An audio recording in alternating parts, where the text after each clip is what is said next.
மாமா மாமா மணி 7 மணி ஆச்சு எந்திரிமாம்மா சமைச்சு சாப்பிடலாம் காய் தான் வாங்கிட்டு ஒரு கோழிலாம் கொடுக்குற கோழி இருந்தால் ஒன்று பிடிச்சி அடிக்கலாம் மாமா எங்கேயோ சேவல் கொடுக்கணும்மா ஏய் பாடியா ஏய் தூக்கு கால் வச்சிருக்க போட்ட மண்டையிலே விட்டு இப்போ உனக்கு பசிக்குதா இல்லையா நீ காய் வாங்கிட்டு வரியா இல்லை கடையில் சாப்பாடு வாங்கிட்டு வரியா மாமா எழுந்திரி மாமா சரி இவ்வளோ நேரம் ஆயிடுச்சு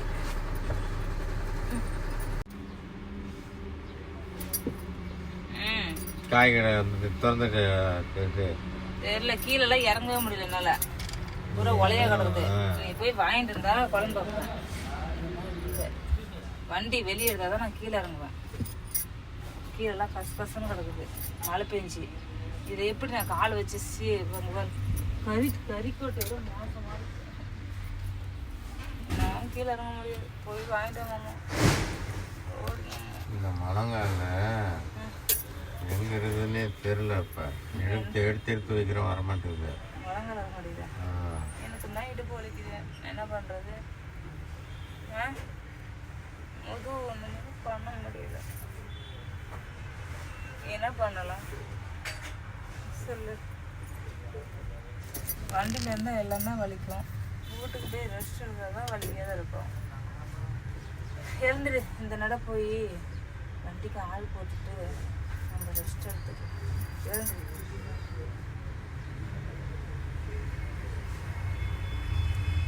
செப்ப நானும் தூங்கல போமாம்மா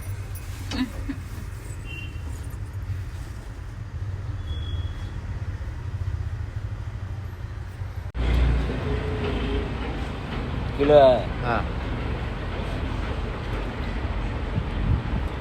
इसमें दूसरा मछली है वो हिंगी मछली है थोड़ा अच्छा से धीरे धीरे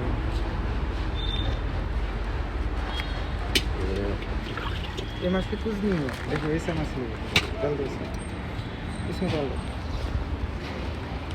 इसे रेट रहा है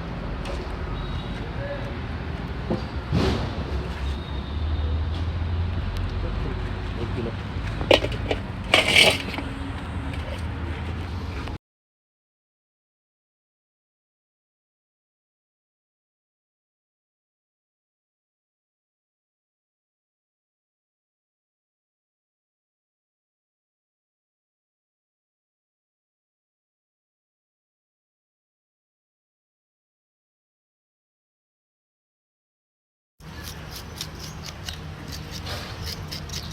துள்ளவே இல்லையா உயிரோட தான் இருக்குல்ல ஓ மண்டை ஆட்டின மாட்டேங்குது இவனுக்கு எப்படி பிடிச்சிட்டு வலிக்கல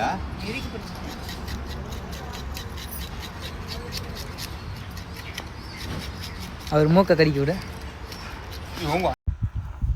மீன் அவரை பிடிச்ச கடி பார்த்தியா அவனை கடிக்க வருது மூக்க பிடிச்சா கடிச்சிரும் சூப்பராக இருக்குது மீன் உயிரோட இல்லை அதான் எவ்வளோ அழகாக இருக்குது பாருங்கள் செம்மையாக இருக்குது இந்த மீன் என்ன மீனுலாம் எனக்கு தெரியாது ஆனால் எல்லோரும் வாங்கினாங்கன்னு நாங்களும் வாங்கினோம் அவங்க ஹிந்தியில் என்னமோ ஒன்று சொன்னாங்க ஆனால் என்ன மீன் தெரியாது இந்த மீன் பாருங்கள் இதை விட செம்மையாக இருக்குது எல்லாமே உயிரோடையே வச்சுருக்காங்க அதனால தான் வாங்கினோம் ஐஸில் வச்ச மீன் அதை கூட வாங்க மாட்டோம் எங்களுக்கு அதுலேருந்து பிடிச்ச மீன் மட்டும் தான் வாங்குவோம் இது உயிரோடு இருக்கும் அது என்ன மீன் தெரியாமல் வாங்கிட்டது என்ன மீன் பார்த்தா தெரிஞ்ச சொல்லுங்கள் அப்புறம் ஒரு குட்டி மீன் இருக்குது பாருங்கள் அது மீசெல்லாம் வச்சுருக்கு ஆனால் அது வழுக்குது வளவலன்னு நானும் அதை பிடிச்சி பார்த்தேன் கையிலேருந்து சும்மா அப்படியே வலிக்கிட்டு போகுது இறுக்கி பிடிச்சா நின்றுக்கும் ஆனால் பாவம் விட்டுட்டேன் சூப்பராக இருக்குது மீன் இந்த மீன்லாம் உங்களுக்கு பிடிக்குமான்னு பார்த்து சொல்லுங்கள் போதுமானு பாருங்கள் எவ்வளோ மீன் இருக்குது போதுமா உங்களை தான் சொன்னேன் இந்த மீன் அரிஞ்சாச்சு நான் போய் சாப்பாடு பார்த்திங்கன்னா காலையிலேயே மீன் வரத்துக்கு முன்னாடியே நான் பொங்கல் செஞ்சுட்டேன் அதனால் பொங்கல் சாப்பிட்டுட்டு அதுக்கப்புறம் மீன் குழம்பு வச்சுக்கலான்னு சொல்லிவிட்டு மீனை மட்டும் அழைச்சிட்டு வந்து வைங்கன்னு சொல்லிட்டேன் வேறு அழைச்சிட்டு வந்ததுனால வச்சுட்டாங்க பொங்கல் வச்சிச்சு பொங்கல் வச்சோடனே தக்காளி குழம்பு அதுக்கு தக்காளி சாம்பார் அதாவது டேஸ்ட்டாக இருக்கும் ரொம்பனா வச்சாச்சு. எங்களுக்கு தக்கன கொஞ்சம் நேரம் பொங்கல் வச்சேன். மதியத்துக்கு சாப்பாடு செஞ்சுக்கலான்னு சொல்லிட்டு. அதுவும் இல்லாமல் நான் காலையில் டெய்லியும் ஒரு இளநீ குடிப்பேனா, அதனால காலையில் அதிகம் சாப்பிட மாட்டேன், கொஞ்சம் தான் சாப்பிடுவேன். நான் இளநீ குடிக்கிறேன், நீங்கள் சாப்பிடுங்க, நான் அப்புறமா கொஞ்சம் சாப்பிட்டுக்கிறேன்னு சொல்லிட்டேன். மாமாவும் அது போட்டுட்டாரு. சாப்பிட போகிறோம். பொங்கல் சாப்பிட்டு பாய் அவுக்க சொன்னாங்க. சரின்ட்டு பாருங்க பாய் அவுத்துட்ருக்கோம். சொல்லும்போது ரொம்ப உங்களுக்கு ஈஸியாக பாய் அவுக்குறோன்னு சொல்லிட்டோம். அது சுற்றி கவரெல்லாம் அவுத்து சுற்றிட்டு அந்த பாயெல்லாம் இழுத்து மடித்து அதை இழுத்துட்டு வந்து மடித்து வைக்கிறதுக்குள்ளே போதும் போதும்னு ஆகிடும். பூரா அவ்வளோ வெயிட்டாக இருக்கும் கொஞ்சம் பாய். இழுத்து மடித்து வச்சாச்சு. இறக்க தான் இனிமேல் வருவாங்க.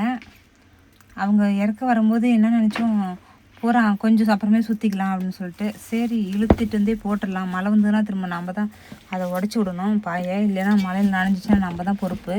அவங்க ஒன்றுமே செய்ய மாட்டாங்க. பாயை அவசரத்துக்கு கூட வந்து இழுத்துட மாட்டாங்க, நம்ம தான் இழுத்துடணும் பாயை.